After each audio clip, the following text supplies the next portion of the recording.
Can't I embed it?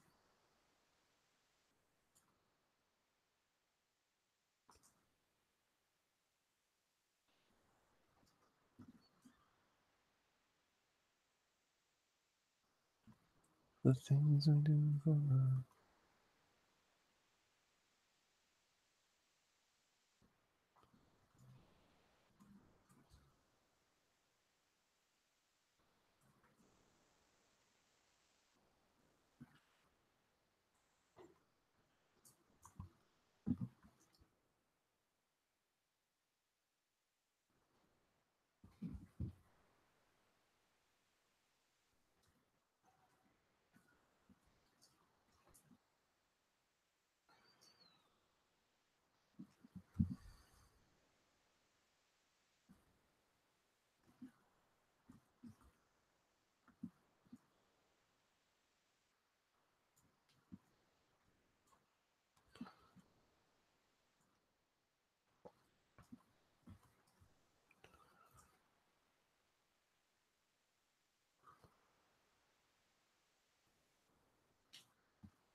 Okay.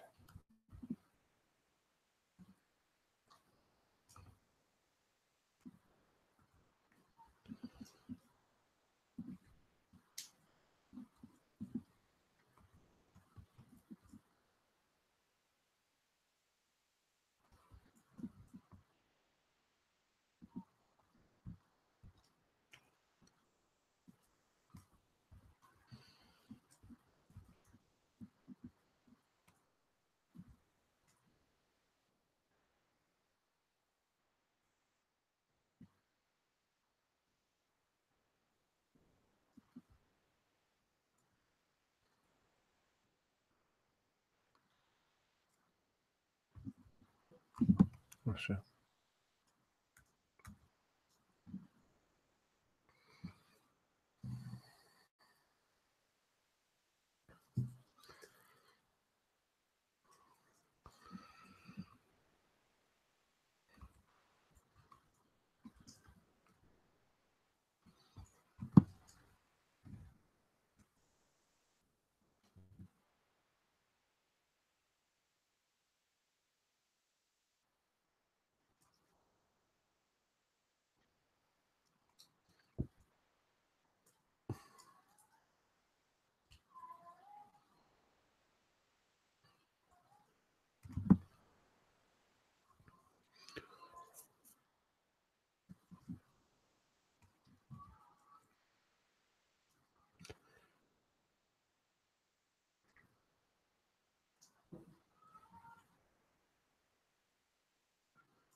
I got a lump in my throat because you gotta sing the words wrong. Amen.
You.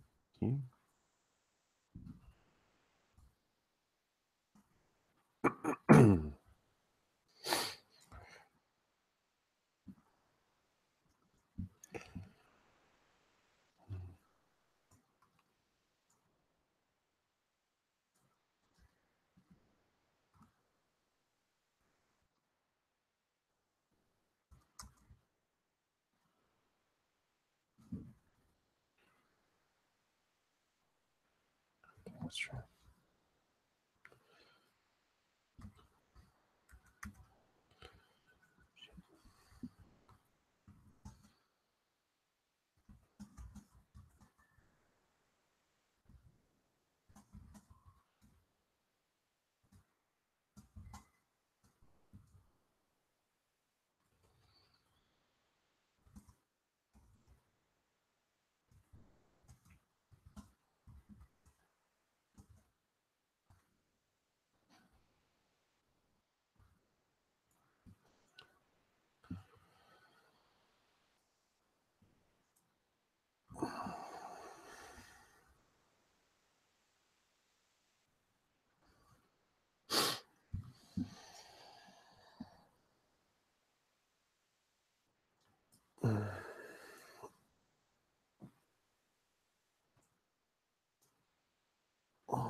Hey, Sorry about that.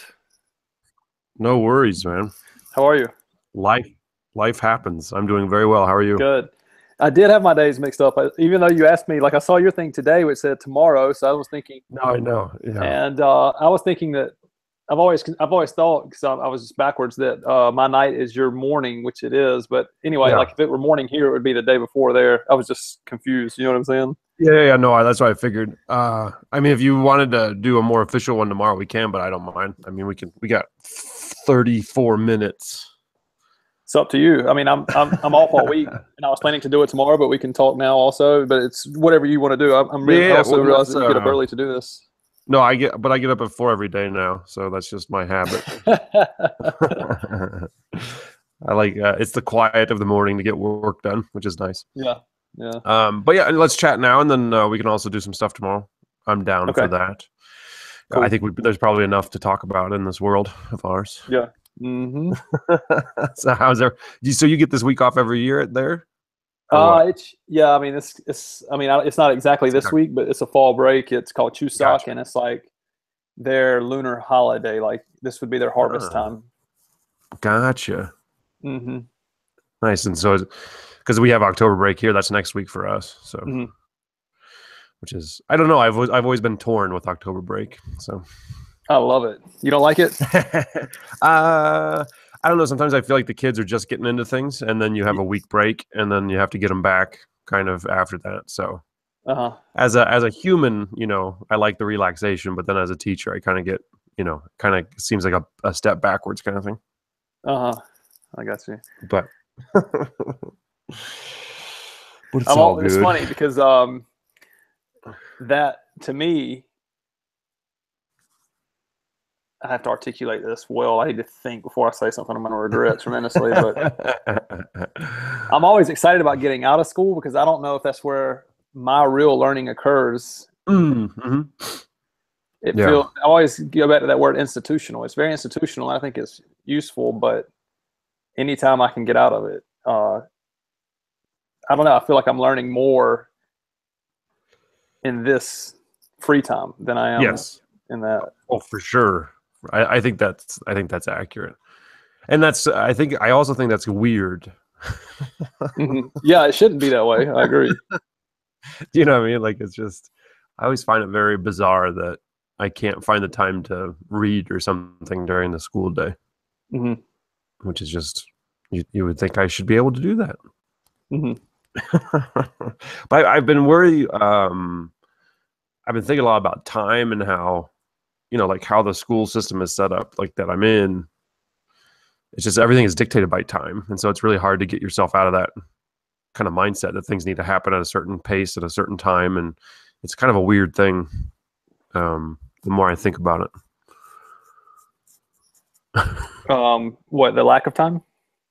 No, it's just that everything is like set. It's like, it starts at 7:45 and then at 8:00 something else happens, and at 9:00, like it's very set, and there's things that are set that I have to do, and then there's other pressures like to get through a unit, like it starts on this date and it ends on this date.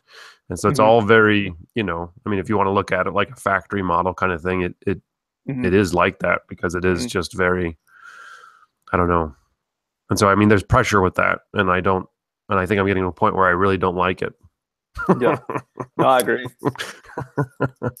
That's one thing I've liked so much about my experience in international schools and as a middle school teacher, not as a high school teacher, is the flexibility is so much greater. Just like with units, for example. I mean, there's never pressure. Yeah. Like because I mean, it has to be organic. I mean, it's good to have the deadlines. You know what I'm saying? Yeah. But I think they have to be written in pencil because, I mean, it just depends. Like there's a lot of times where I'll start a class, I'm not going to take a massively deep conversation that the kids are into and say, oh, we got to do this activity today. I'll just move the activity to the next day, Right. Yeah. Yeah. I hear you. But have you ever been on, are you the only 8th grade social studies teacher? Yeah. And I was the only grade 6 social studies teacher there. So have you ever been on a team before? Yes, I have when I started. But that was it, but not internationally. No, that was public school. I'd be interested to see if that experience is different when, at least internationally, when you have that freedom, but you also have other people teaching the same stuff or something. Oh, man, I've never thought about that. Because with us, I have, we have 5 other people, and then it's like school has bought these units that we need, that are good instruction and the, our workshop model or whatever. And they are good. They're really fantastic. I like them a lot. But like you have to have kind of agreements a lot with this. Like, it's just weird because like we have to, on some level, be doing the same things, like guaranteeing the same sort of knowledge or whatever, or learning. And so it's really, we can do it in different ways. I have my style, they have their styles. But I don't know, in the system that, like, if I were just like, you know what, I'm I'm going to take another month on this unit kind of thing, that wouldn't fly, because then, I don't know, it's a really bizarre thing. It's a really strange. Yeah. I mean, thing. I don't know if I ever go that far off the time, but no, I'm not. I'm just kidding. Well, I'm sure I have at some point, but yeah. And I was just thinking, have you ever looked at like doing a schedule for like the adolescent brain? Right. I've never looked into it. No. I mean, we do it a little bit. I don't think ours is like a exemplar or anything like that, but we don't start class first thing. We do on Monday. And do we do it on Friday? Yeah, I don't know why, but 3 days out of the week, they don't do anything for they do clubs for the first 45 minutes. Then we've talked about that. Like they do like exercise or just something creative that they're into before they ever actually start an academic class. Yeah. That's cool. Yeah, no, that makes a lot of sense. And then what time does your school day start? Like what time do they start that 45-minute block? 8:00. 8. Oh, nice. Okay. So 8 to 8:45, and then they go into, and so they do that on Tuesday, Wednesday, and Thursday. And of course, they have different clubs, so they could have like a sport, like a movement. Like the idea originally was that it would be an athletic movement thing because they had a PLC that was like studying this a couple years ago before I got there, and they created what they thought would be like an ideal schedule, and that didn't go through. Like they only kept some pieces of it, but it's still better than nothing. Like they were trying to make it more compatible for like the adolescent. Do you know what their ideal schedule was? I've got a copy of it. I can look at it. I don't remember it exactly. And so, and what time? How long are their classes? Like, how long do you have them? And so it's a weird schedule. Like when the first time I saw it, and as I'm trying to describe it, to you, it's going to sound manic and not good, but it works great actually. It does. So on Mondays they go from 8 o'clock until 2:30, and then they go home or do whatever, do sports, whatever they're doing, and then we meet as a department if we have a meeting that day. We don't always. Sometimes we just get to go home early, but often we have like a school-wide meeting or a department meeting on Mondays. And then Tuesday they go from 8 to 3:30. This is, again, it's going to sound weird to you. So the Monday and Tuesday classes are 45-minute classes. Okay. Then on Wednesday and Thursday, I won't see. They become like the block classes, like an hour and 10 minutes. So I don't see them. I'll see half of them on Wednesday, and I see the other half on Thursday. Oh, okay. All right. Yep. So then, towards the end of the day on Wednesday, so for the last hour and 10 minutes, which is, like a block, they have what we call project time, which is just like a study time, and they can either meet with students to get ready for a project or whatever. It's just a free block that they have to do, like complete work at school. And then at the end of the block classes on Thursday, we have what we call MSA, which is our service learning. And they all have joined different service learning clubs. And some of them, like my group goes off campus every Thursday. We go to an orphanage and work there. Oh, wow. But they're all different, This just happens to be the one. And then on Friday, it goes back to the 45-minute block schedule, and there's no clubs. It's just 8 to 3:30. But at the end of the day on Friday, every Friday, it rotates weekly. It's either house, which is usually just like a competition for them to get involved with. Have you heard of house before? Like the try? It's kind of like the tribes that you do. Yeah. And then every other week, it's just a middle school assembly, and the kids run an assembly. So I know that sounds crazy, but it actually, once you get the hang of it, it actually works really well. And that sounds nice, but you do see them 5 times a week, and it's fairly, or no, 4 times a week. 4 times, right? Yeah. 4. Yeah. Okay. Well, that's cool. I would. That sounds good. Do you have any idea how the elementary is set up, or? I don't know. Yeah, because I'd be interested to see kind of what their differences are between what we do. Yeah, because I don't know. It's like I'm trying to. I don't know what the word is. Transform, I guess. I'm like a butterfly trying to come out of its cocoon in an environment that maybe I shouldn't be coming out in. I don't know. Yeah. Mutating, maybe that's a better word for it. Mutating. How open do you think the organization is to change? I think somewhat. I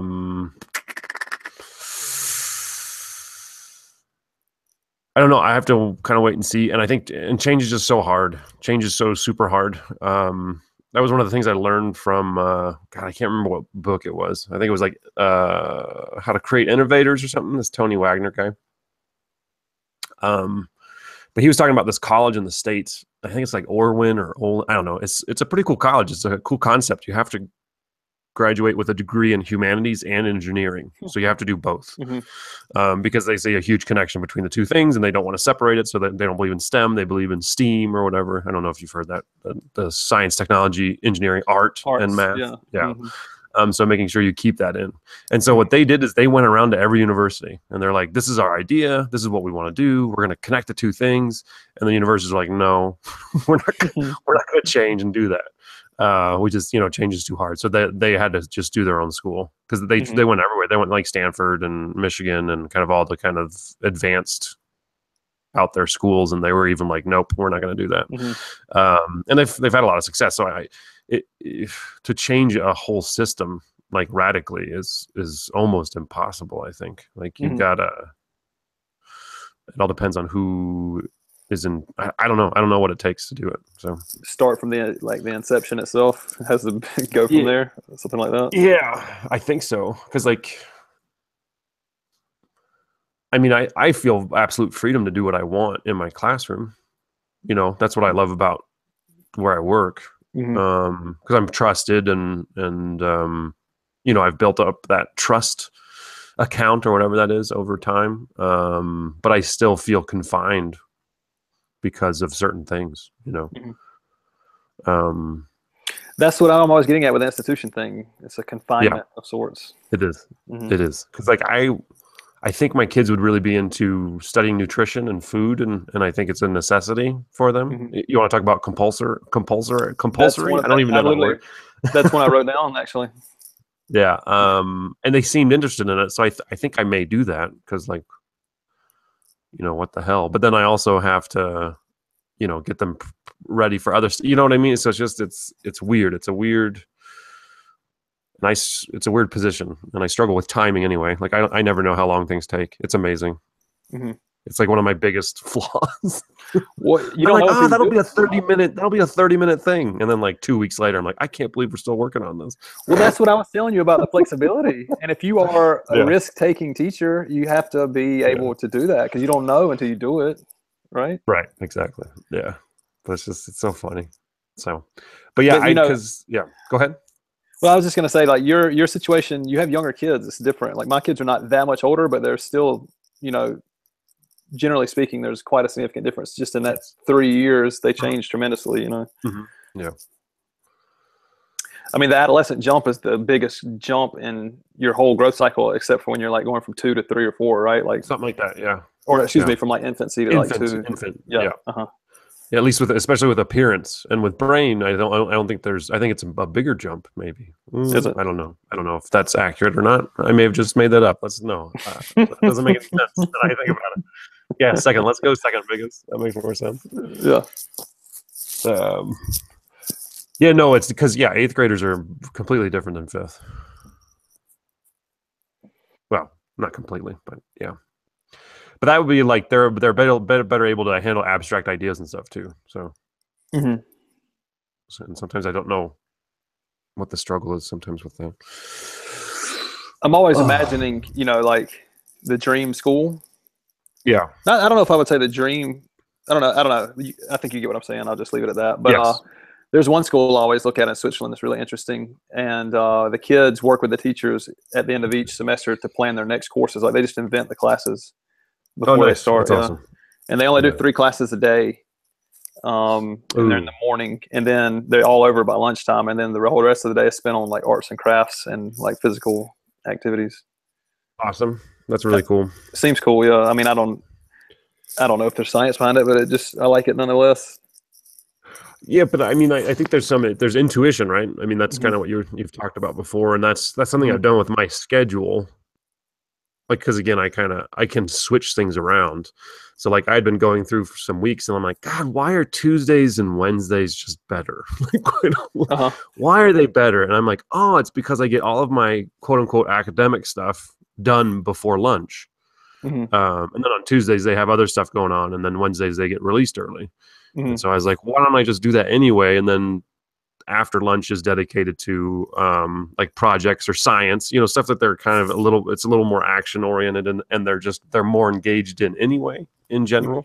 And so that's been going nice. So I'm glad I did that. So I think there is, because like after lunch you kind of need to be physical. You need to move around. You need to do stuff. You need to be engaged in things, because to sit and take in information only it's awful for anyone. My gosh.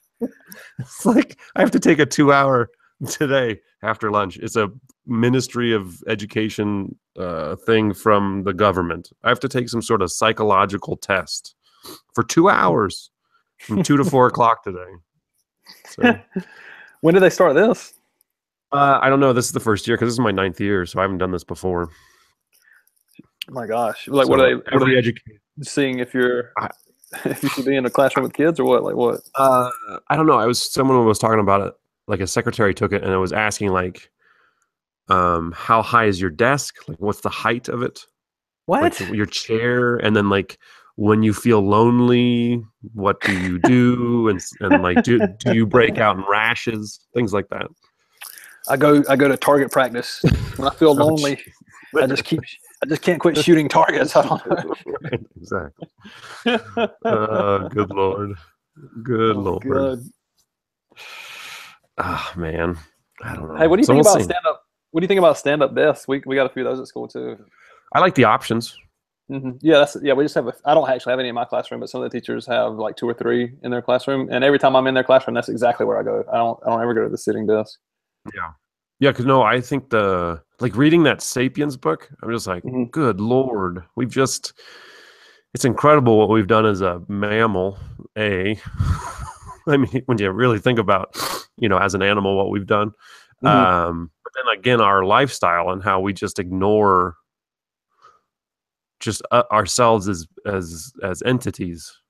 Hmm. Like I was talking to Diana, I was like, and I'm sure other people have talked about this before, but the fact that we don't respect sleep and that we drink coffee to get ourselves awake instead of just being allowed to sleep in is just it's a little bizarre. It's weird what we've done. I mean, I get it because like to have a functioning society, you kind of need some of this stuff. So on one level, I get it, but Oh it's no. well, at least that's the story we've been told. That's the fiction we've been told. I definitely love the siesta So societies. yeah, for sure. Their Yeah, societies have been but I around. just That's been around for at least 1,000 years, or at least a few hundred. Have a nice nap yeah. after lunch. But is there a sleep-in society? Is Yeah, it's that? called Indigenous Humans. Well, yes. Well, yeah. I don't know, but Yeah. I don't know about that. No. But But see, like that's what like dream school for me. It's like get up and come in. Like, mhm. be sure you get a full night's sleep and we'll be here when you get in there. I did read something You know? recently that said, yeah, um, they were looking at. They keep going to the Amazon to study these tribes. I don't know. I guess it's one of the last Uh-huh. bastions of like the natural Yes. human. And Yeah. they only need like 5 or 6 hours of sleep a night to get the Hmm. full REM sleep. And they Because think they it's, get a nap in or I don't know. They were actually saying it was because they don't have lights and their just hmm. rhythms are more in tune. Like because we are, I guess, stimulated in a different way constantly. I think is how they Right. were explaining it, and not even just like the massive interaction with screens that you and I have now. Like even just recent industrial society has Okay. just been so stimulated that we need a longer amount of time to actually get into our REM sleep and all that. That makes sense. Because I've always And thought like sunset to sunrise. I mean, mhm, if you're doing that, that's a great. I mean, because that's way more than 6 hours anyway. But that's probably always like I don't know. yeah, yeah, and especially down there in the tropics, man, it's 12 hours at night, isn't it? Like it's Yeah, 6:30 to 6:30, pretty much. basically. Yeah, basically. Hmm. But I'm wondering. I wonder what time they go to bed then. If it's, Yeah, I I don't guess they would know. have. They still have like candles and stuff, right? Yeah, I guess so. I'd have to look for the article again. I don't know. I don't know. Um, this is kind of related, not really, but just interesting. Again, they were looking at these tribes down there. This is a separate article. That's why I said they keep going. Like all these articles I'm reading, they keep going to these like Amazonian tribes. But this one group that's like really, um,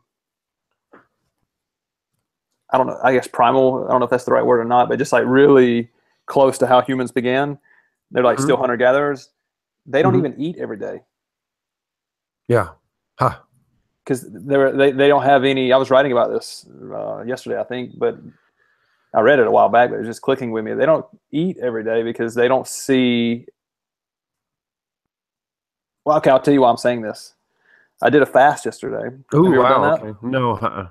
Well, no, I I mean, take that back. I did some stupid lemonade maple syrup thing for a few yeah. days back in the day. Um, well, anyway, I woke up today and I wasn't actually hungry because it Right. goes away eventually. Did you like completely fast or was it just water or I had a coffee and I had some type of tea that Angela made me. nice? Okay. But I've done it before. Like the first time I ever did it, it was super hard, and the second time it was still pretty hard, and then this time it was really easy because I just slept I knew I was going to be fasting, so I just tried not to wake up. Just Right. slept until lunchtime. Had a coffee at like 4:30 p.m. and then just wrote it out. Nice. But anyway, I was thinking about this, and Mhm. so I was reflecting. But the way that the article I was reading, I can't remember where I found it. I have to look for it now. But they said that they were describing it as they're not worried about. I almost imagine it as like the Garden of Eden in like a psychological way. Like they don't think there's not going to be food. So Right. they don't think they're going to be without food. It's just like, hey, when I'm hungry, I'll go get some bananas or I'll shoot a thing. Right. The whole world is a giant refrigerator. Right. It's not like the food's not going to be there. You know what I mean? So sometimes they don't eat. Gotcha. I got to thinking, I was like, I wonder if because when I studied anthropology, like there were some of these things that came up. I don't know. I don't know if there's like empirical evidence to suggest this or if it's just like theory. But that actually not like people who have tons of food, like industrialized societies, they fear that resources are going to run out. Even though they have an abundance of resources, they have a fear that it's not going to be there. And I wonder if that's something underlying our daily regimen of like eating 3 meals a day. This actually connects to something I was reading yesterday when it comes to incentives. Because I'm struggling with like just getting kids to do stuff and I don't want to bribe them, but I don't know. Anyway, so I was reading about incentives and they were saying that there's a certain type of incentive that works better than others. And so the example they gave was 2 slot machines.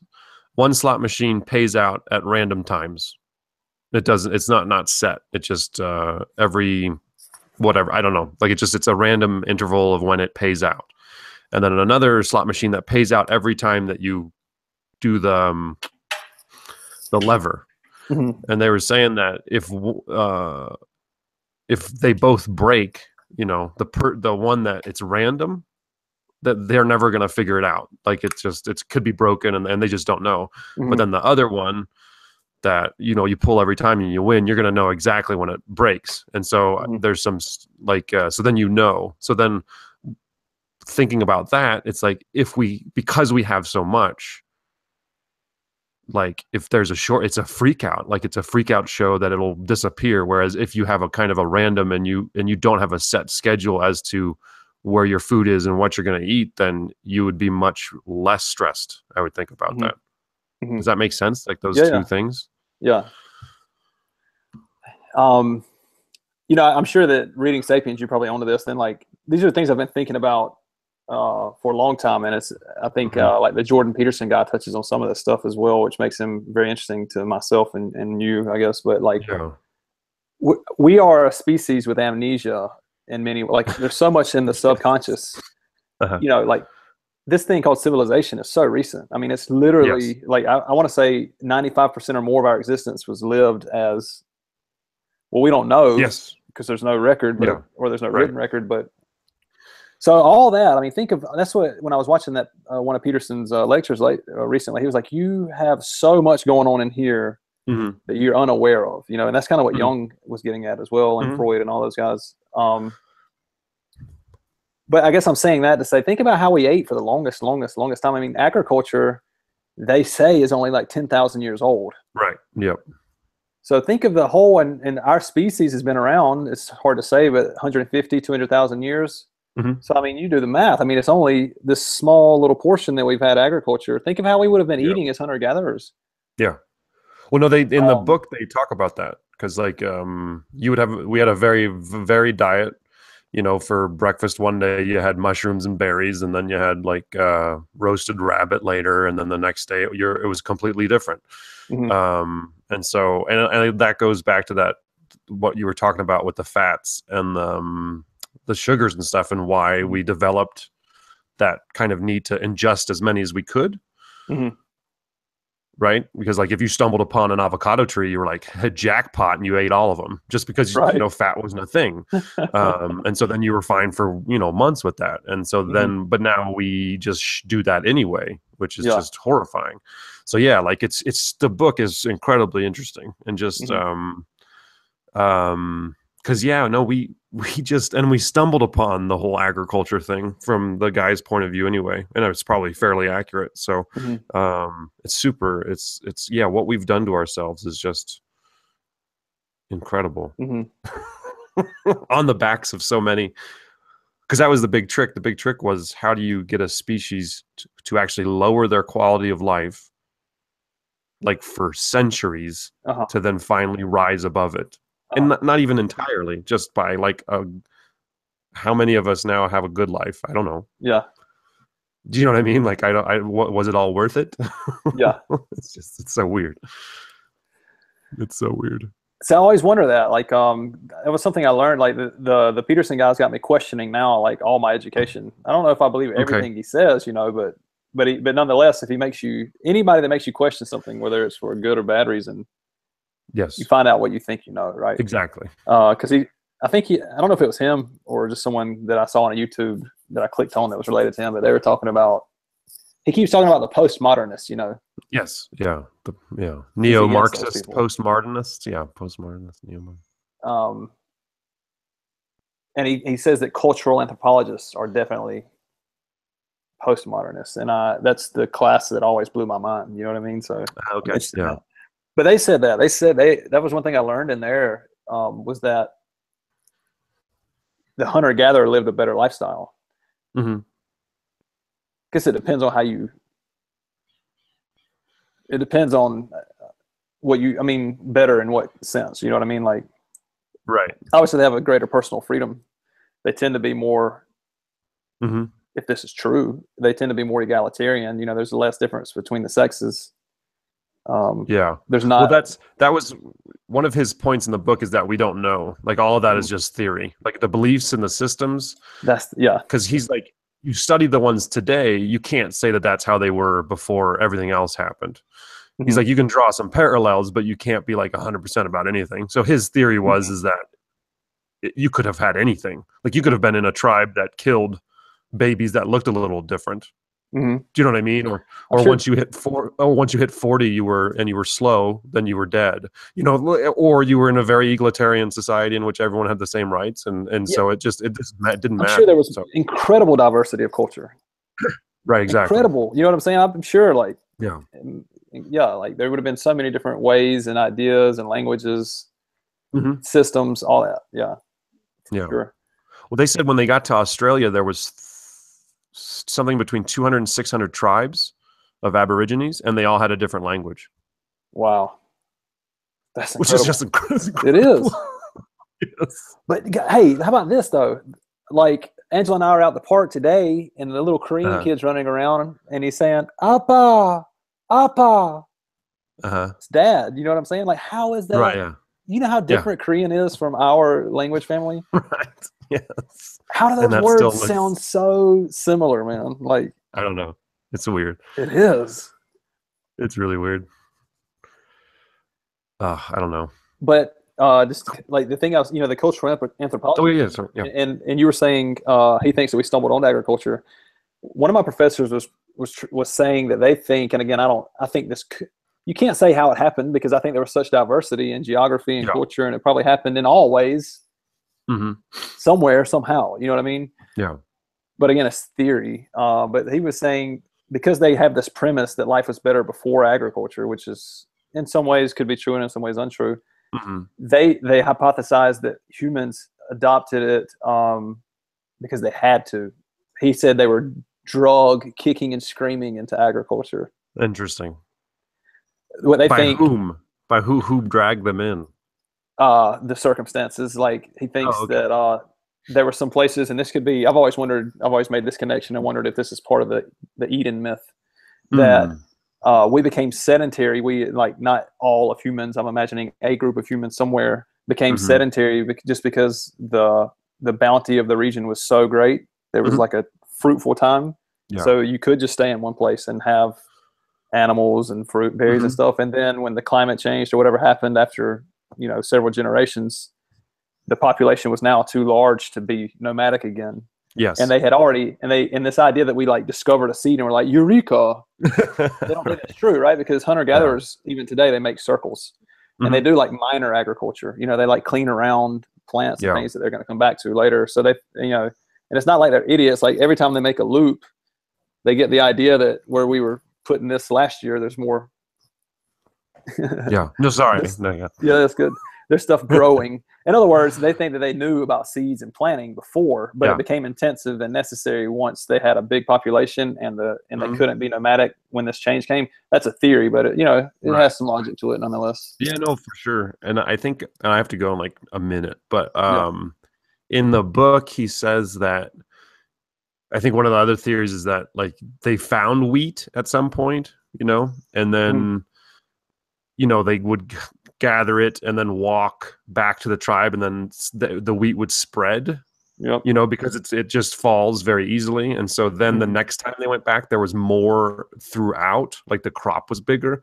And then they would pick it up again and take it back to their home base and drop more and more and more. And then the next time they got there, it was even bigger. So then they're like, oh, let's hang out for a while. Like you kind of what you were saying. And then things just kind of got to where they were dependent upon it. And then he was saying like, and this is over hundreds of years. So then you have generations who have no knowledge of what it was like, that their lifestyle was better, quote unquote, better beforehand. And so then they were just stuck. They were just stuck with what they've done to themselves, kind of thing. So I think maybe that does make some sense into the whole thing. Man, we got to continue this conversation. Hey, something. Yes, sir. Something just to that you'll be interested in. Have you seen the Nobel Prize winners who were doing the work on circadian rhythm? No, but I just read that. Well, I read that NPR article you posted. That was the only thing. That's all I've read as well. But you found that interesting. Yeah. Yeah, no, it's super good. And then I was kind of wanting more information. I was like, come on, tell me more stuff. Because like I worry about my sleep cycle. I think it's okay, but like waking up at 4 every day. But I go to bed before 9, so I mean I get in 7 hours, so I think that's fine. But I always get curious about that stuff. But thank you for the talk, and then we'll do this tomorrow. Yeah. Yeah. Hey, let's try to let's experiment with the idea that you had about spend the first half talking about a thing. So let's try to talk about the compulsory classes, and then we'll just go wherever it goes. All right, brother. Have a good day. Yep. See you. You too.